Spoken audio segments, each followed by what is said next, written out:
ನಮಸ್ತೆ ಎಲ್ಲರಿಗೂ, welcome back to my channel. ಇದು ನೋಡಿ ದೇವ್ರಿಗೆ ಹಾಕಿದ ಹೂವು.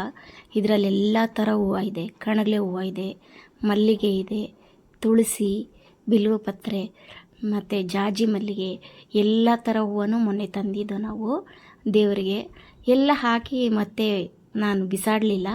ಈ ಥರ ಒಂದು ಬಟ್ಲಿಗೆ ಎಲ್ಲ ಹಾಕಿಟ್ಕೊಂಡೆ. ಎಷ್ಟು ಘಮ ಘಮ ಘಮ ಅಂತ ಇದೆ ಅಂದರೆ ಇವು ತುಳಸಿ ಎಲ್ಲ ಮಿಕ್ಸ್ ಆಗಿರೋದ್ರಿಂದ ಅಷ್ಟು ಚೆನ್ನಾಗಿ ಫ್ಲೇವರು, ಒಣಗೋಗಿದ್ರೂ ಹೂವು ಅಷ್ಟು ಚೆನ್ನಾಗಿ ವಾಸನೆ ಬರ್ತಾಯಿದೆ. ನನಗೆ ಬಿಸಾಕೋಕ್ಕೆ ಮನಸ್ಸಾಗಲಿಲ್ಲ.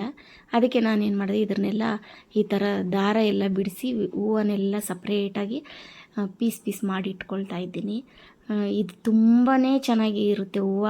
ಇದು ಸ್ಮೆಲ್ಲು ಎಲ್ಲ ಮಿಕ್ಸ್ ಮಾಡಿದ್ದೀವಲ್ವ ಇವಾಗ, ಕಣಗಲೆ ಹೂವು, ಜಾಜಿ ಹೂವು, ಮಲ್ಲಿಗೆ ಹೂವು ಎಲ್ಲ, ಅದನ್ನೆಲ್ಲ ನಾನು ಈ ಥರ ಒಣಗಿಸಿ 2 ದಿವಸ ಹೊರಗಡೆ ಬಿಸಿಲಲ್ಲಿ ಇಟ್ಟಿದ್ದೆ. ಎಲ್ಲ ಚೆನ್ನಾಗಿ ಒಣಗೋಗಿದೆ.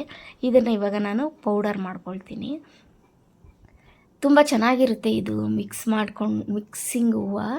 ಸ್ಮೆಲ್ಲು ಅಷ್ಟೇ, ಇಷ್ಟು ಮನೆಯೆಲ್ಲ ಘಮ ಘಮ ಘಮ ಅಂತ ಇರುತ್ತೆ. ಇದಕ್ಕೆ ನಾನು 4 ಕರ್ಪೂರ ಹಾಕ್ಕೊಳ್ತಾ ಇದ್ದೀನಿ.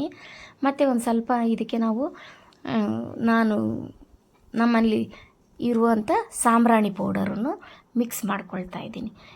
ಇಷ್ಟನ್ನು ಹಾಕ್ಕೊಂಡು ಸ್ವಲ್ಪ ಪುಡಿ ಮಾಡ್ಕೊಂಡು ಬರ್ತೀನಿ ಈ ಹೂವನ್ನ.